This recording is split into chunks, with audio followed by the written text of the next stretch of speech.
नमस्कार, online classes में आपका स्वागत है। आज की क्लास में हम पढ़ेंगे कार्यालयी पत्र।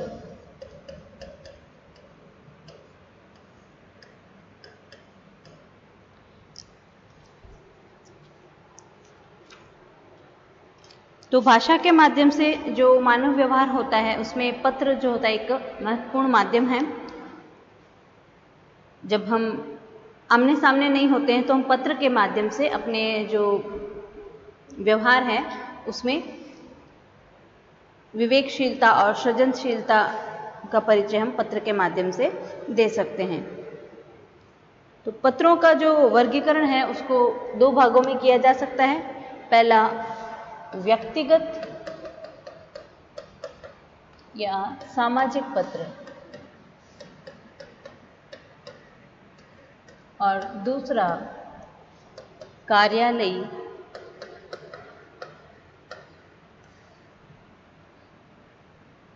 या प्रशासनिक या व्यावसायिक पत्र।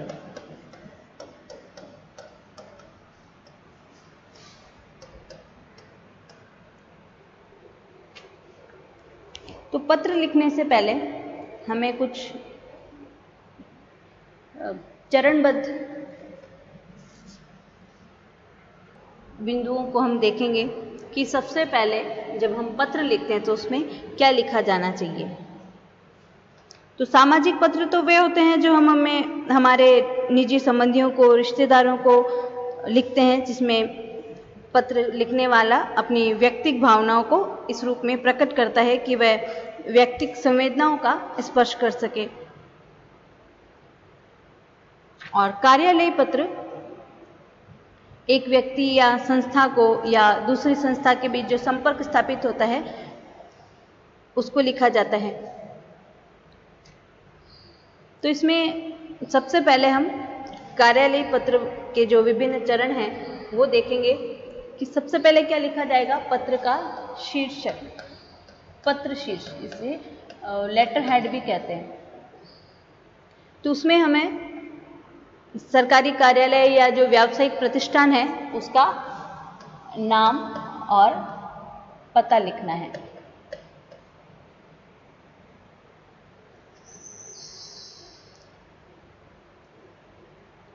जो व्यावसायिक प्रतिष्ठानों के जो लेटर हेड होते हैं उसमें व्यवसाय का प्रकार और विशिष्ट क्षेत्र भी अंकित होता है। तो telephone number, telex number, email, website या उसमें दिए हुए होते हैं। उसके बाद हम क्या लिखेंगे, दिनांक।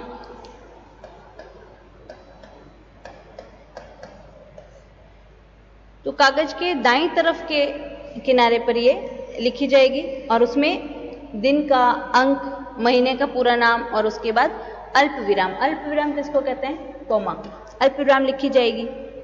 जैसे उसमें हम दिनांक कैसे लगाएंगे, 25 जुलाई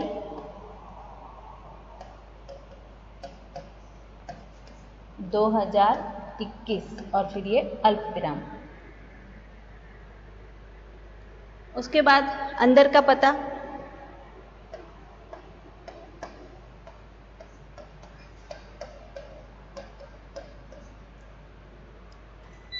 जैसे सचिव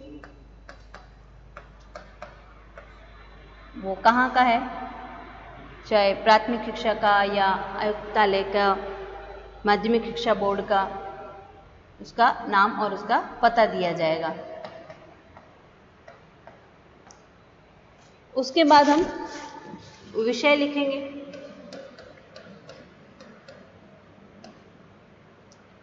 विषय में हम क्या लिखेंगे कि हमारा पत्र लिखने का उद्देश्य क्या है या किस समस्या के अंतर्गत हमने ये पत्र लिखा है। तो कार्यालय को लिखे जाने वाले या कार्यालय द्वारा लिखे जाने वाले जो पत्र होते हैं उसमें पत्र की सामग्री के शीर्षक के रूप में उसका विषय का उल्लेख किया जाता है, ताकि उस विषय को पढ़कर के पत्र का जो उद्देश्य है उसके बारे में जानकारी मिल सके। और कार्यालय में पत्र किस शाखा से संबंधित है, किस विभाग से, किस अनुभाग से द्वारा उपयोग में लिया जाएगा, तो इसका निर्णय वो उस विषय को पढ़ करके ले सकते हैं। उसके बाद हमें संदर्भ लिखना है कि किस संदर्भ में ये पत्र लिखा जा रहा है। जैसे कार्यालय पत्रों में इस संबंध में जो पत्र होते हैं उसमें पूर्व पत्रों का या अन्य जो संबंधित घटना है, जैसे टेलीफोन पर बातचीत हुई होगी या समाचार पत्र में कोई खबर प्रकाशित हुई होगी, उसके संदर्भ का उल्लेख करना आवश्यक हो जाता है, ताकि पत्र को पूरा पढ़े बिना उसको खाली संदर्भ पढ़ करके उससे संबंधित विभाग में भेजा जा सके। उसके बाद संबोधन लिखा जाएगा या अभिवादन कह सकते हैं हम उसे।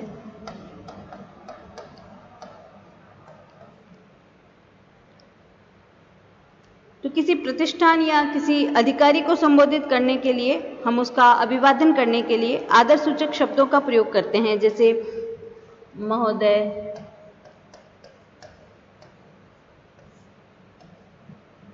मान्यवर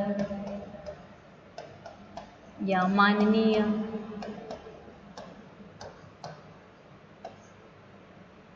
तो कार्यालय पत्र जो होते हैं वो औपचारिक होते हैं, इसलिए वरिष्ठ अधिकारी के द्वारा कनिष्ठ अधिकारी को पत्र लिखने पर भी अभिवादन करने का शिष्टाचार निभाया जाता है। उसके बाद हम पत्र का मध्य भाग लिखेंगे।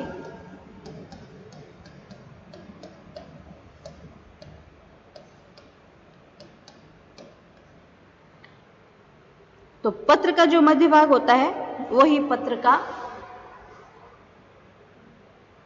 पूरा स्ट्रक्चर कहा जा सकता है ना, पूरा शरीर वह होता है, तो जिसमें पत्र का संदेश वर्णित होता है। पत्र के संदेश को क्रमबद्ध तरीके से लिखने के लिए आवश्यक हो जाता है कि जो बिंदुओं के भी शीर्षक हैं या उपशीर्षक हैं उनको व्यक्त किया जाना चाहिए। मैडम इसमें अब जो पत्र का मध्य भाग होता है उसको भी हम 4 भागों में बांट सकते हैं। जैसे पत्र के प्रारंभ में 1, 2, 3 कोई भी वाक्यों में पत्र के विषय या समस्या का परिचय कराना चाहिए।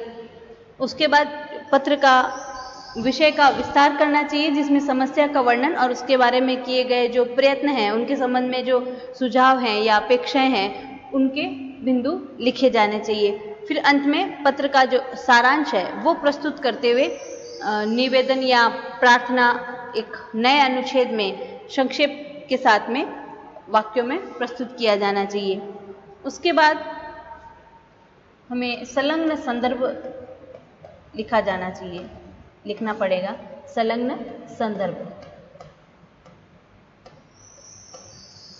तो पत्र की जो सामग्री है उसके अनुसार पत्र के साथ कुछ लिखित सामग्री भी होती है, जैसे किसी पूर्व पत्र की प्रति होती है या बिल होता है या कोई अन्य दस्तावेज होते हैं या मूल प्रति के रूप में संलग्न किए जाने चाहिए। संलग्न यानी उसके साथ में अटैच किया जाता है।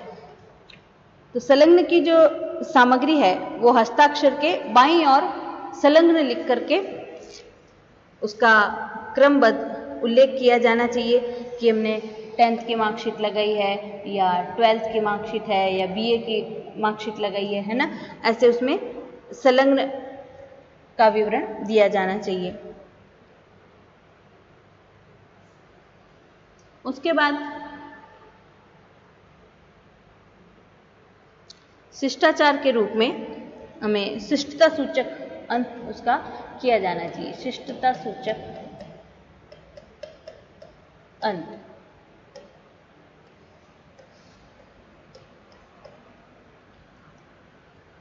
तो हस्ताक्षर करने से पहले पत्र लेखक के द्वारा जो पत्र प्राप्त करता है उसके लिए शिष्टता सूचक शब्दों का प्रयोग किया जाएगा, जैसे भवदीय,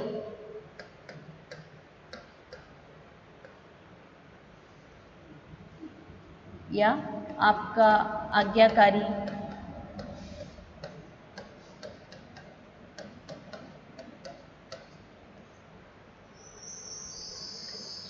शिष्य या कर्मचारी।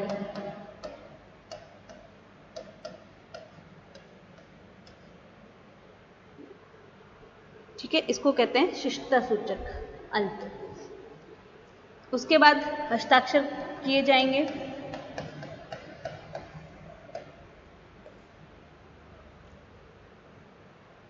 तो हस्ताक्षर के नीचे कोष्ठक में पूरा नाम लिखा जाएगा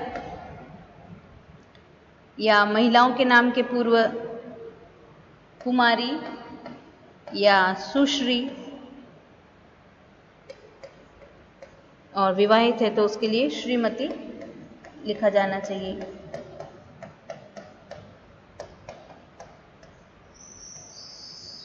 तो परीक्षा में अपना नाम नहीं लिख करके हम उसकी जगह रोल नंबर लिखते हैं या क ख ग ऐसे कुछ भी लिख देते हैं। ठीक है, उसके बाद में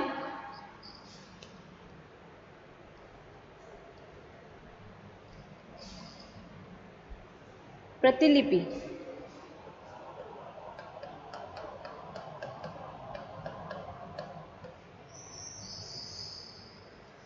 तो उसके साथ अगर आवश्यक है तो प्रत्येक पत्र में उसकी फोटोकॉपी या प्रतिलिपि भी देना आवश्यक नहीं होता है, लेकिन परीक्षा में प्रतिलिपि देने का प्रारूप प्रस्तुत करना चाहिए कि इस पत्र में लिखे जाने की जानकारी अन्य किसी व्यक्ति या अधिकारी को भी मिलनी चाहिए, तो फिर उस पत्र की जो प्रति है उन संबंधित अधिकारियों को या व्यक्तियों को दी जानी चाहिए। तो इसके लिए प्रतिलिपि ऐसे लिखा जाएगा, प्रतिलिपि सूचनार्थ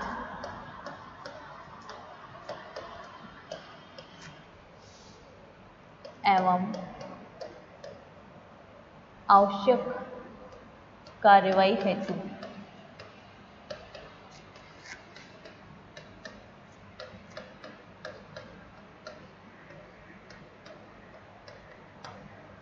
ठीक है, तो ऐसे लिख करके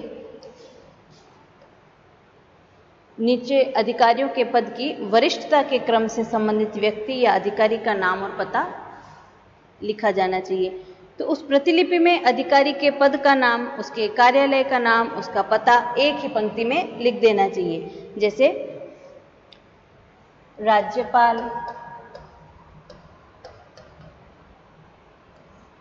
मंत्री आदि की जो प्रतिलिपि है उनके सचिव या निजी सचिव के नाम से दी जा सकती है।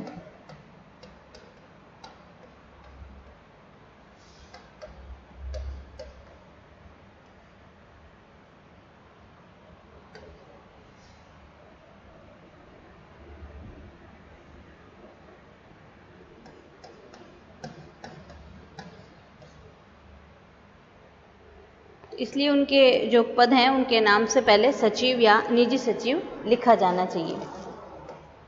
उसके बाद क्या आएगा? हस्ताक्षर। तो प्रतिलिपि के पूरे विवरण देने के बाद में उसके नीचे दाहिनी ओर पत्र लेखक के हस्ताक्षर करके उसके नीचे कोष्ठक में क ख लिख देना चाहिए, क ख ग। तो प्रतिलिपि में हस्ताक्षर से ऊपर भौतिय जैसे शब्द लिखने की जरूरत नहीं है, ये प्रतिलिपि का बता रही हूं मैं। प्रतिलिपि में उसके भौतिय नहीं लिखा जाना चाहिए, ऐसे लिखा जाना चाहिए।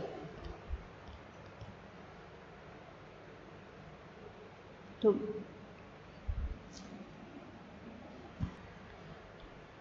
व्यक्ति द्वारा जो कार्यालय को पत्र लिखा जाता है या जो आवेदन पत्र होता है वो हम कैसे लिखेंगे?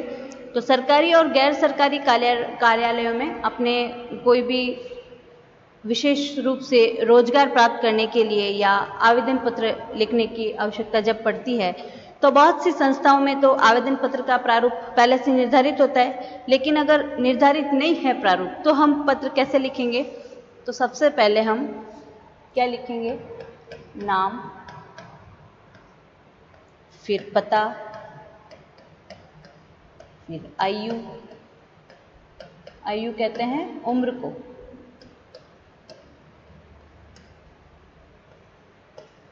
फिर शैक्षणिक योग्यता,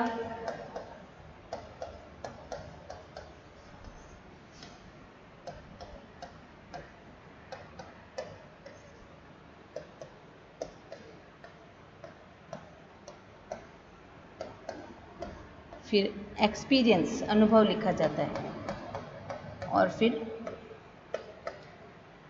संबंधित कार्य के लिए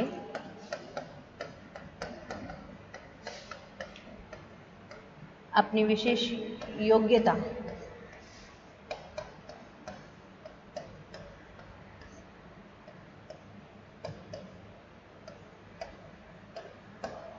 का उल्लेख करते हुए उस आवेदन पत्र को सुंदर राइटिंग में या टंकित रूप में प्रस्तुत किया जाना चाहिए।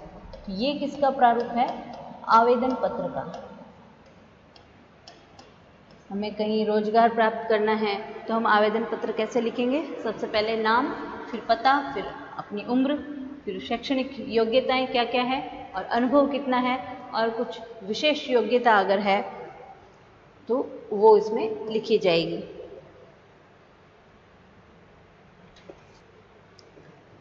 एक होता है शिकायती पत्र। तो किसी भी विभाग के उत्तरदायित्व से संबंधित किसी भी व्यक्ति का या व्यक्ति के समूहों का या किसी संस्था का कोई शिकायत होती है तो उसे शिकायती पत्र के रूप में लिखा जाना चाहिए। तो अच्छे शिकायती पत्र के लिए क्या लिखा जाना चाहिए? सबसे पहले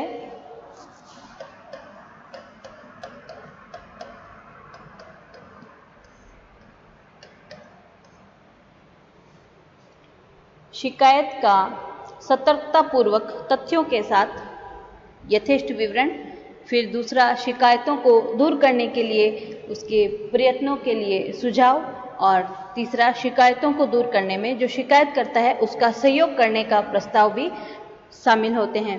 तो शिकायती पत्र तथ्यात्मक या सुविचारित या संयत भाषा में होना चाहिए ताकि शिकायत की जांच करने पर शिकायत सही पाई जाए और पत्र को पढ़ करके उनके समाधान में संबंधित जो अधिकारी है वह सक्रिय हो सके और जन समस्याओं का समाधान आपस में सहयोग करके वो संभव हो सके। जैसे नगर निगम का जो मुख्य आयुक्त है, जिसे चीफ कमिश्नर भी कहा जाता है, उसको एक पत्र लिखना है जिसमें बढ़ते हुए प्रदूषण की ओर उनका ध्यान आकृष्ट करना है और सफाई करवाने का अनुरोध किया जाएगा। तो कैसे लिखेंगे हम? तो सबसे पहले हम इस तरफ लिखेंगे अपना पता, अपना नाम और पता। फिर इधर क्या लिखेंगे? सेवा में मुख्य आयुक्त,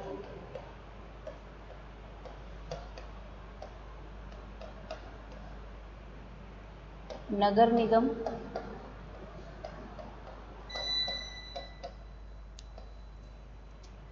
जयपुर।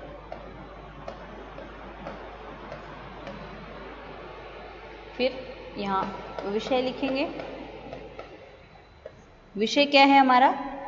कि शहर में बढ़ते हुए प्रदूषण को नियंत्रित करने हेतु। उसके बाद हम संदर्भ लिखेंगे।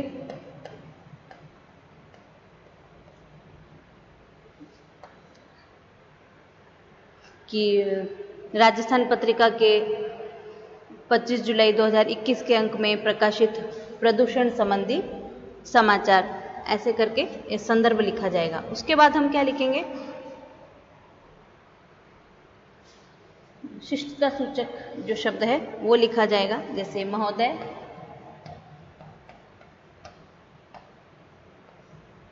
फिर यहाँ अल्प विराम आएगा, फिर यहाँ हमारी समस्या लिखनी है। जैसे स्वच्छता और सुंदरता की दृष्टि से जयपुर शहर की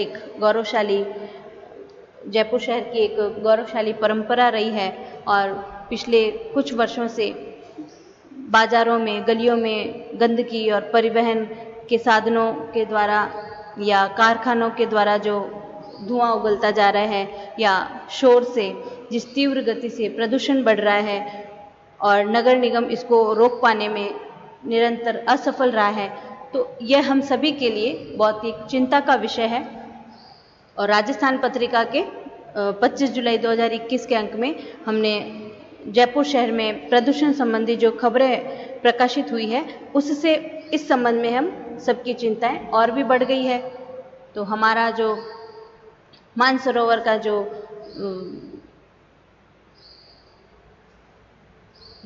क्षेत्र है और उसके आसपास के लोगों का सांस लेना भी सजा जैसा महसूस हो रहा है, तो उधर से लोगों का आना जाना भी कष्टकर हो रहा है। गंदगी से मलेरिया, डेंगू जैसी बीमारियों के बढ़ने से जनता पीड़ित है। तो इस संबंध में कुछ सुझाव भी दिए जा रहे हैं, तो फिर हम उनके सुझावों को लिख देंगे। नंबर 1, नंबर 2, नंबर 3 करके कि शहर की स्वच्छता के लिए एक स्वच्छता सप्ताह या पखवाड़ा भी घोषित किया जाए और पूरे शहर में इसका प्रचार किया जाए और प्रत्येक वार्ड में भी एक सफाई अभियान गठित किया जाए। मैंने इसको सेव। तो इस प्रकार भविष्य में भी फिर से गंदगी एकत्रित नहीं हो, इसके लिए आवश्यक साधन उपलब्ध कराए जाएं। तो इस प्रकार हमें अपना पत्र लिखना है। फिर उसके बाद हमें संलग्न लिखना है। उसमें समाचार पत्र में प्रकाशित समाचार की प्रतिलिपि भी उसमें लगाई जाएगी। फिर उसमें हमें अंत में भवदीय और अपना नाम और पता लिखना है। ठीक है, तो ये आज की क्लास